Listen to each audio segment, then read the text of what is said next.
The heart and soul of the New York Rangers is a restricted free agent. Will Ryan Lindgren be a long-term blue shirt? And what does his ideal contract look like? We discuss on today's episode.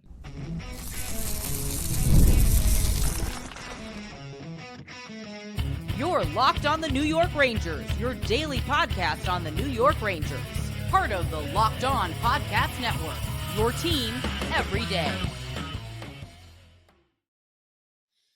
Welcome back, Blue Shirts fans, to episode number 1088 of the Locked On New York Rangers podcast. I'm your host, John Chick. Just want to thank you guys, as always, for making Locked On New York Rangers your first listen every day. We are free and available on all platforms, including YouTube. And today's episode of Locked On New York Rangers is brought to you by Gametime. Download the Gametime app, create an account, and use code LOCKEDONNHL for $20 off your first purchase.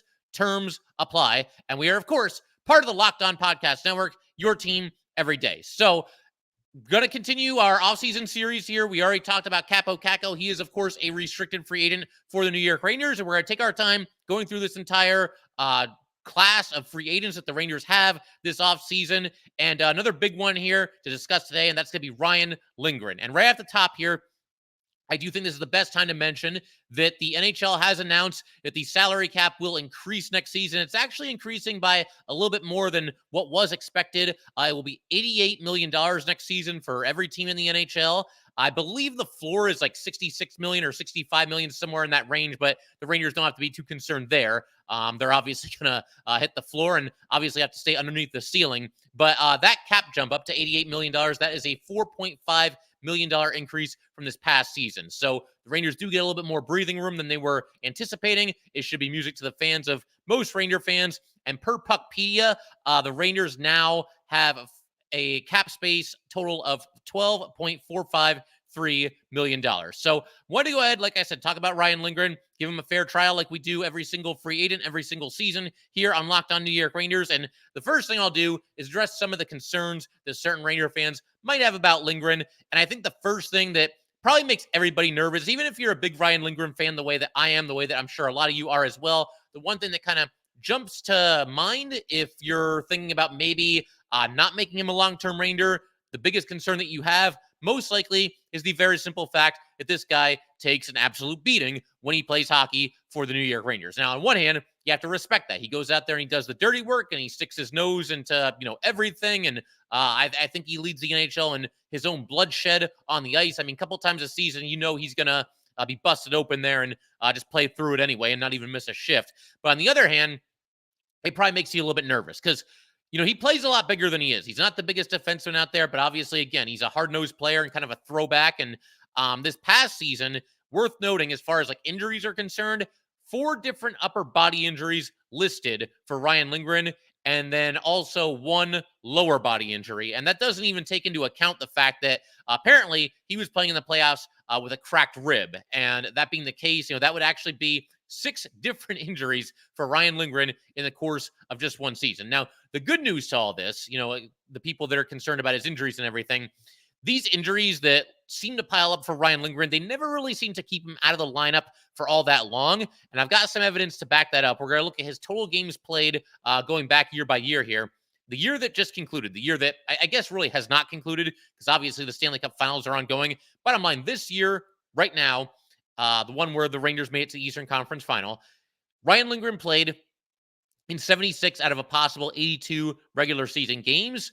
The year before that, it was 63 out of 82. That's the most time that he's ever missed in terms of like percentage missed of a season, 63 out of 82. The year before that, Lindgren played in 78 out of 82 games. The year before that, 51 out of a possible 62. And the year before that, 60 out of a possible 70. And the year before that, he only played 5 games with the Rangers, so we're not going to be too concerned about that. So he does seem to miss some time every year, but it never really seems to be like a large chunk of the season. Maybe last year notwithstanding. Again, he only played 63 out of 82, but even there, he was out there far more often than he missed, and for his career, you can pretty much say the same thing. The one issue here, though, and the thing that maybe gives people some concern, that's now, and we don't know what it's going to be like once he starts to get into his 30s a little bit and into his late 20s. He's only 26 years old right now. So, yeah, he's been able to, suffer these injuries and still either play through them or heal quickly from them. That might change once he starts getting into his late 20s and certainly his early 30s. You don't know. Maybe he starts to suffer, similar injuries, but this time around he can't play through it, or I mean, he'll play through anything. So that's probably not the thing to say. But maybe these injuries are, severe enough and they don't heal quickly enough, and he just can't get cleared. That could be possible as he starts to get a little bit older, and again, these injuries start to pile up. I think it's a fair concern to voice. The other thing I see from Ranger fans, they're a little bit hesitant to really commit to Ryan Lindgren long term. There seem to be some comparisons to Dan Girardi. Now, of course, Dan Girardi was a member of the New York Rangers for 11 seasons, and he just was not the same player toward the end of that tenure. I know a lot of people look to the 2024 Stanley Cup Final. He was trying to play through some injuries and had a rough time against the Kings there. The last deal, and this is where it's different. The last deal that Dan Girardi signed with the New York Rangers was for 6 years, and it was worth a total of $33 million. That's a cap hit of $5.5 million per season. But here's the big difference.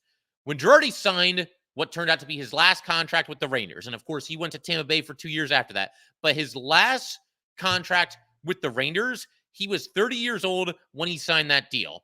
Ryan Lindgren right now, up for a new contract, is only 26.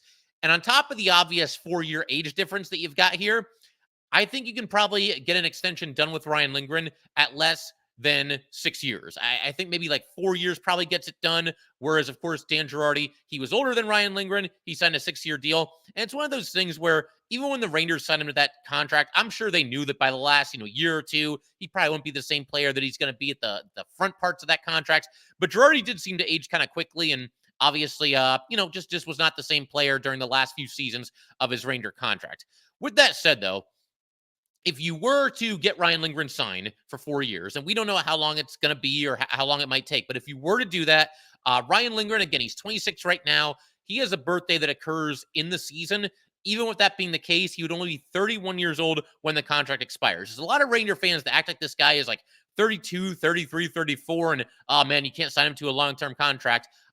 He's not going to be that old. He's not old right now. And if he signed to 4 years, he's still in his only early 30s, when that contract expires. So, and I realize, his style of play, it might age him quicker than some other guys might age. But even with that being the case, I don't think Ryan Lindgren is going to be some helpless defenseman by the time that he's 30 or 31 years old. So for those reasons, those alleviate my concerns. The fact that he is still young and, you can get a deal done where he's only in his early 30s when it expires. The other thing that, people are going to point out, and I'll point it out here as well, as far as maybe not wanting to keep Ryan Lindgren around long-term and maybe using him as trade bait, you're going to need that money for other players. And this is going to be a recurring theme throughout this entire free agent class. We've talked about it in the past couple of episodes, but you look at where the Rangers stand right now. And if the Rangers keep all three of their, big restricted free agents, the big name players, Kakko, Schneider, and Lindgren this offseason, you do that, and then you look ahead to next season, and now you've got Lafreniere and Igor and Miller. Igor is a UFA. The other two are RFAs, but it's going to be really hard to keep all 6 of those players as Rangers past the next offseason. So it's tough to say, you don't know where the salary cap is going to be next offseason. Would that alleviate some of the pressure for the Rangers, and would they be able to hang on to all these guys? It's at least possible. Do you need to free up some money, maybe not just for your own guys, but maybe there's some other free agents that you'd like to see the Rangers go after? That's all possible. So whether we're talking about Lindgren or any of the other Ranger free agents, we do have to look at, the big picture and the budget that the Rangers have. But with that said, I feel like we can get a reasonable deal done with Ryan Lindgren where it's worth it for both sides. And I will get into greater detail on that in just a second. In just a minute, we're going to keep everything rolling here, though, and talk about why I believe Ryan Lindgren needs to be locked up, why I believe he needs to be on this team past this season. Talk about, that nickname that he has, the heart and soul of the Rangers. I think that just fits him perfectly. And to me, that's just not a player that you want to cut loose in the situation that the Rangers are in. And I'm going to elaborate on all that in just a second. All right, we'd like to take a minute to let everybody know that today's episode of Locked On New York Rangers is brought to you by Gametime. Gametime makes getting NBA Finals tickets even faster and even easier. Prices on the Gametime app actually go down the closer it gets to the tip-off. With killer last-minute deals, all-in prices, views from your seat, and their lowest price guarantee, Gametime takes the guesswork out of buying NBA tickets. Save up to 60% off buying last minute for sports, concerts, comedy, theater, etc. Save even more with exclusive in-app deals on select seats ahead of the game or the event. Save even more when you choose a section and let Gametime choose the seats. Take the guesswork out of buying NBA tickets with Gametime. Download the Gametime app, create an account, and use code LOCKEDONNHL for $20 off your first purchase. Terms apply. Again, create an account and redeem code LOCKEDONNHL for $20 off your first purchase. Download Gametime today. Last minute tickets, lowest price, guaranteed. All right, we're going to go ahead and keep everything rolling here on Locked On New York Rangers. Big thanks to the everydayers, as always, for supporting the Locked On New York Ranger cast every single day. And you guys are definitely going to want to stick around beyond today, as we go through the coming days and weeks and months of the offseason. I think we're going to do some draft talk in the next episode. Going to focus in specifically on the number 30 overall pick. That's where the Rangers will be choosing their first player of this year's draft, barring them trading up and trying to make a move for somebody else. But it looks like, as of now, the Rangers are going to pick number 30. Myself and the other Locked On hosts have recently completed a mock draft, and I picked a player there. We'll keep that a secret for now, but I will discuss that in the next episode and give you my reasoning there as far as why I want this player and look at some other options as well. But for right now, let's go ahead and keep the spotlight right on Ryan Lindgren. As we mentioned, the heart and soul of the New York Rangers. And look, not everything in hockey can be measured with stats and analytics, and Lindgren does seem to have a really profound impact on this team. And I'm going to go through the record that the Rangers have, since Ryan Lindgren debuted, the record that the Rangers have when he's in the lineup versus their record when he is not in the lineup, because it's staggering. Every time I look this up, I'm always floored by it. It's always like more dramatic than even I remembered. And again, you got to remember, this is coming from a really big Ryan Lindgren fan. He might be my favorite player on the team right now. And even I'm blown away whenever I look these numbers up. But this is the record that the Rangers have with Ryan Lindgren in the lineup. We'll do that first, and then we'll look at the record without Ryan Lindgren in the lineup. So with Lindgren in the lineup, Rangers are 199, 103, and 31. Now, if you want to combine the regulation losses with the overtime losses, if you're of the belief that a loss is still a loss, that's fine. The Rangers are still 199 and 134 with Ryan Lindgren in the lineup. Now, compare that to their record with Ryan Lindgren not in the lineup. 51, 53, and 17. If we combine the losses there, they have a record of 51 wins, 70 losses. That is an insane difference. And it's at the point now where you can't look at this and say, oh, well, it's just a small sample size. No, it's not. I mean, this at this point is very, very difficult to ignore. Now, were there some other factors in a lot of these games why the Rangers won or why they didn't win, whether Lindgren was in the lineup or not? Of course, there's other things happening. But man, I mean, those are some really dramatic splits. And like I just said, it's way too much of a sample size to write it off as a fluke of any kind. So I think a big example of that also is if you look at 2 years ago, the first round series against the Penguins, Ryan Lindgren had to miss some time in that series. I believe he got knocked out in game 1, and the Rangers go down 3-1. He comes back, and all of a sudden, they pick up their play, and the Crosby line, which had just run rampant on the Rangers, all of a sudden was not taking over games. I mean, maybe a couple of points here and there, but the Rangers were finally able to slow them down a little bit, and I don't think the smallest reason was, Ryan Lindgren getting back into the lineup. That was a huge reason why they were able to do that. I think another reason why you want Lindgren around, I mean, just the ability and the willingness to do some of the dirty work. As I mentioned a second ago, he's one of those guys that plays a lot bigger than his frame. And you need some of these blue-collar, old-school players in your lineup. I think just about every good team is going to have at least a couple of guys like this. The guy that goes in there, sticks his nose into any situation. He'll participate in some of the extracurriculars if he has to. He'll go to the dirty parts of the rink. Something about Lindgren, too. I mean, he'll take some big hits just as much as he'll dish them out. So that's important, physicality. And I know, there's always Ranger fans that, they want the team to be bigger and tougher and grittier and more physicality and all that good stuff. And I totally agree. It's an area where I think the Rangers are somewhat underrated, but they can always use more of it. And if you're of that mindset that you want this team to be big time gritty, big time physical, nastiness and all those things, Ryan Lindgren, that's exhibit A, man. That's the guy that brings all those things to the table on a nightly basis. So if you feel that way, he's one of the last few players that you should be looking to get rid of. Another reason why I think Ryan Lindgren is very valuable to this team, the rapport that he has with Adam Fox. This is Fox's guy. We've seen Adam Fox since he's come into the league blossom into one of the absolute best defensemen in the world. I shouldn't even say blossom into. Basically, Adam Fox got here and he was already one of the best defensemen in the world. But he's always on the ice with Ryan Lindgren. And we just mentioned a second ago, the Raider record, the way that it falls off when Ryan Lindgren is out of the lineup. I feel like Adam Fox is, I mean, he's still Adam Fox, but he's not quite his best when he's not out there with Ryan Lindgren. Like I said, this is his guy. They're very close on and off the ice, and they've just had a really nice rapport together ever since they both come into the league. And that's another thing. We've never really seen Adam Fox, at least not for any extended period of time, play hockey, at least not at the NHL level, with anybody other than Ryan Lindgren. They've been defense partners basically ever since they both came into the league. Lindgren debuted in 2018, 2019, but he only played 5 games. It wasn't until the following season when Lindgren and Fox both became regulars for the Rangers, and they put them together, and that's been how the Rangers have lined up pretty much every night since, assuming that both players are healthy. Another reason why you got to hang on to Ryan Lindgren, the championship window is open right now. You know, this is not a time when the Rangers should be subtracting some of their more important players from what I believe is an excellent roster. The team is still young. They've been close. You know, they got there 2 years ago, and they were kind of the upstarts 2 years ago. This year, it felt like it might be their year, and you know, they're an overtime goal in game 4 away from taking a 3-1 lead on the Florida Panthers, and obviously it didn't happen. It didn't work out that way, but when you're in a situation like the Rangers are in right now, I think you have to keep going for it, and Ryan Lindgren is one of those guys that's been here. You know, they struggled when he first was making his NHL debut, but he's been part of, you know, turning the team around and establishing them as a bona fide Stanley Cup contender. It'd be one thing if the Rangers were in a situation like they were a few years back when, you know, they had that aging roster and they basically had the fire sale and the letter went out and, okay, we're going to rebuild and all this stuff. They're not there yet. They're not even close to being there yet. I mentioned the other day that I believe right now, in terms of players that are under contract to the Rangers, they only have 2 skaters that are above the age of 31 and nobody above the age of 33. So the window is still open. They should have another shot at it.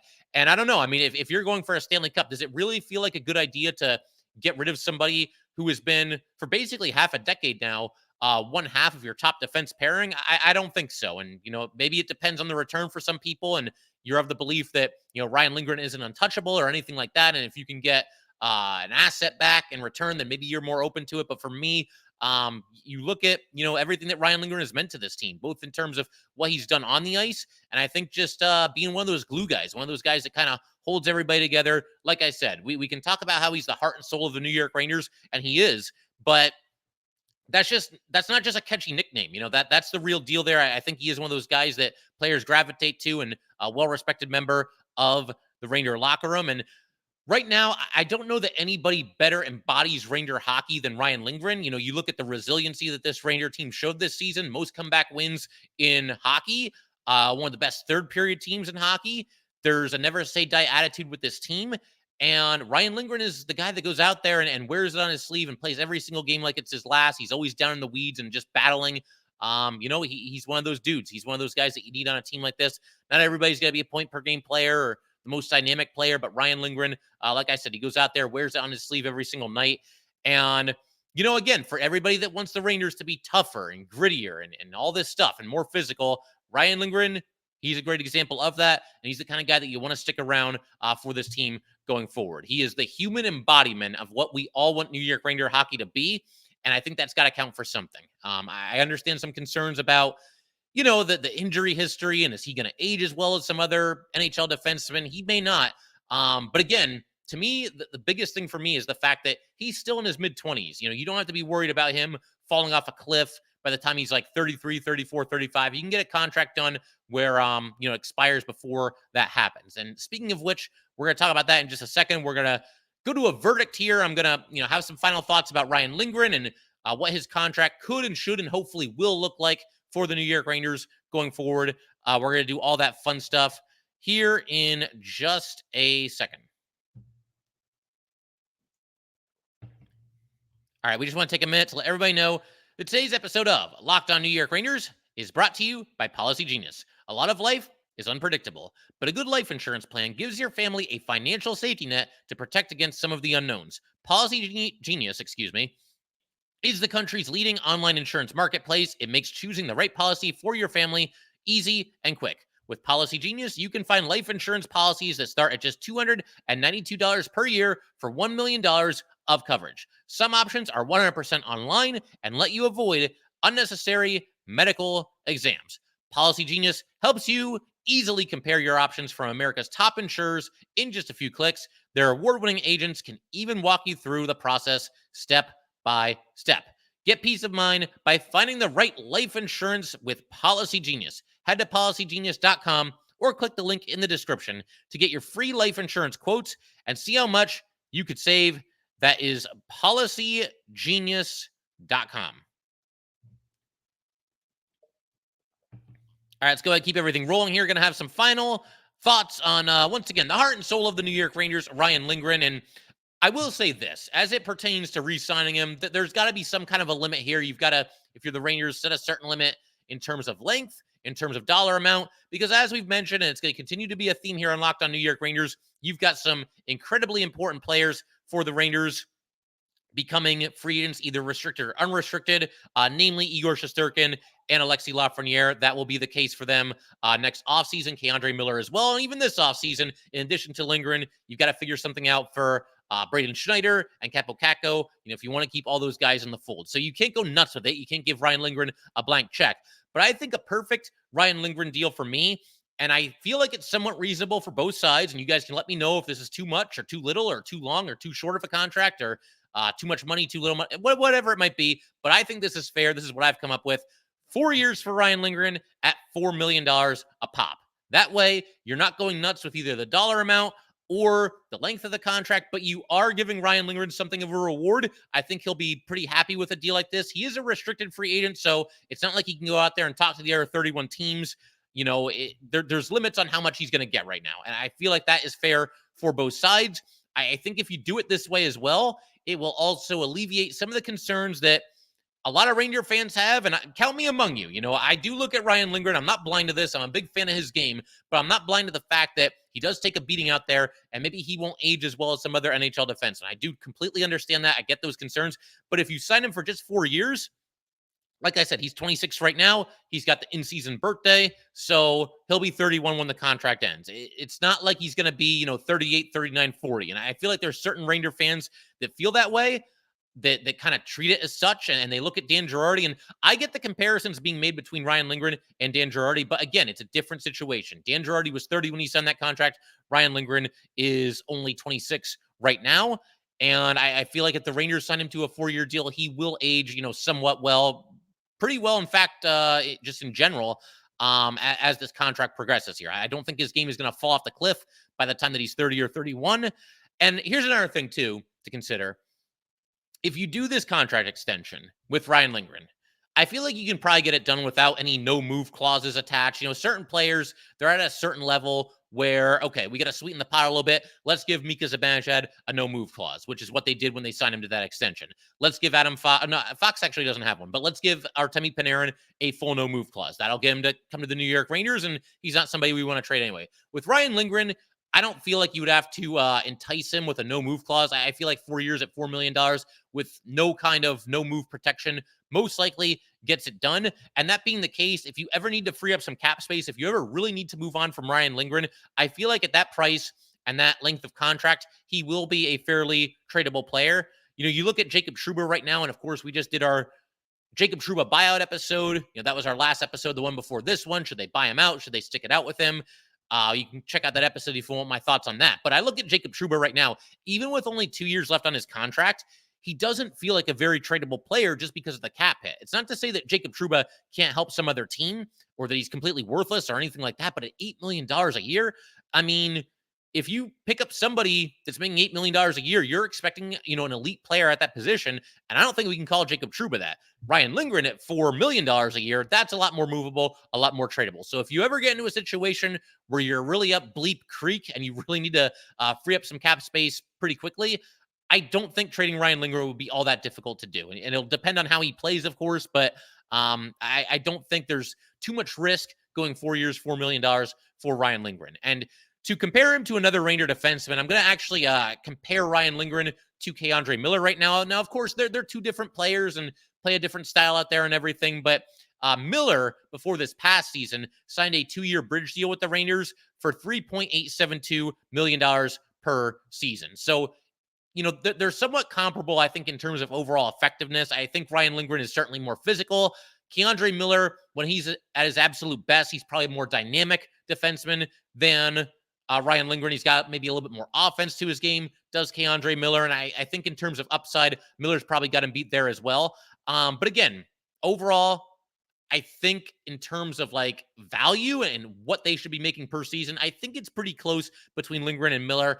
And who knows, maybe if you give Ryan Lindgren $4 million and he sees that, well, Miller got 3.872, I'm making a little bit more than him. I mean, I don't know how these guys' brains work, but maybe there is something to that. That's a little bit more on the business side. And maybe, Ryan Lindgren's agent is handling a situation like that. And maybe he would use Keandre Miller as a comp.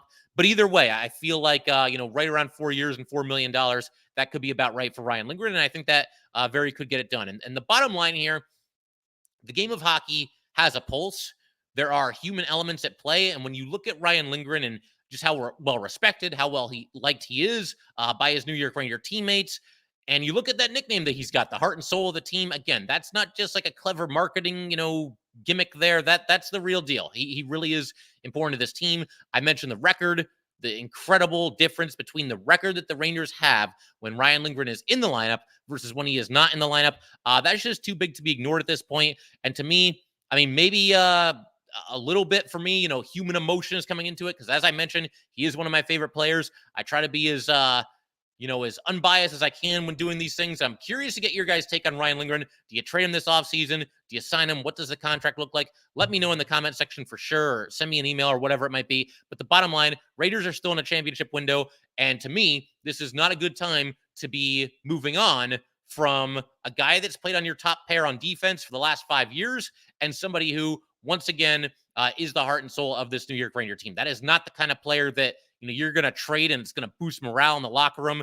And I realize you can't let the players run the team, but this team has been so close in 2 of the last 3 seasons that I got to, for the most part, keep the band together. And Ryan Lindgren is just too important of a player to move on from him when you're in the middle of a shot at a championship here, especially if it's like in return for a draft pick. I want no part of that because by the time the draft pick is taken and develops and everything, we might be in a whole different era of Ranger hockey, and that guy won't be able to help us win a championship in the window that is currently open. So, yep, those are my thoughts. Definitely want Ryan Lindgren to stick around with the New York Rangers. Can't be a blank check like I mentioned earlier, but I think he's a worthwhile investment for this Ranger team, especially if they can get it done at 4 years and $4 million per season, as I suggested just a couple of minutes ago.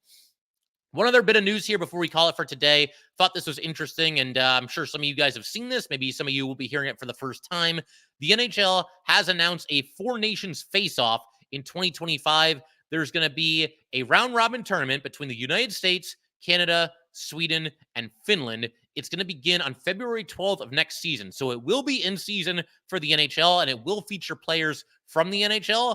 As I just mentioned, it's a round-robin. The way they're going to do this is everybody's going to play everybody. The 2 teams that do the best in the round robin will play in a 1-game championship game, and that will be your winner of the 4 Nations face-off, the inaugural 4 Nations face-off here. I don't know if this is going to be a yearly thing. It does sound like the first 6 players from all 4 of these teams are expected to be announced on June 28th. So when that happens, we'll discuss that and we'll talk about the rosters and see which team looks the best and which team is going to be the favorite to win the tournament. I'm looking forward to it. I do have some mixed feelings on it because, if the Rangers participate in this tournament, if the Rangers send players there and one of them gets hurt, I mean, that's just a nightmare scenario. That's a nightmare scenario if it happens to any team. Always have mixed feelings on the in-season tournaments, but it does sound like a lot of fun. I'm sure it's going to be some excellent hockey, and it's always cool to see, these, whenever you've got national teams, you've got players that all throughout the NHL are on this team or on that team and representing their home country. And it's just fun to see how the rosters stack up against each other and see, the best in the world battle. So very curious. I'm not sure, can players decline to go if they want to go? Will there still be NHL games going on while certain players are playing in this tournament? There's more questions than answers, at least for right now, but I'm sure we'll find out more as it goes forward. And like I said, very curious to find out how this works and how many Rangers end up playing in it and who ultimately comes out on top. But definitely curious about that tournament and looking forward to watching it when it does happen next year. But that will do it for today, guys. Once again, if you'd like to get in touch with this podcast, please send an email to lockedonnyrangers@gmail.com. Once again, that is lockedonnyrangers@gmail.com. Definitely give us a follow on Twitter as well, at LO_NY_Rangers. Once again, that's at LO_NY_Rangers. And definitely subscribe to Locked On New York Rangers YouTube channel. Thanks again, guys. I will see you next time.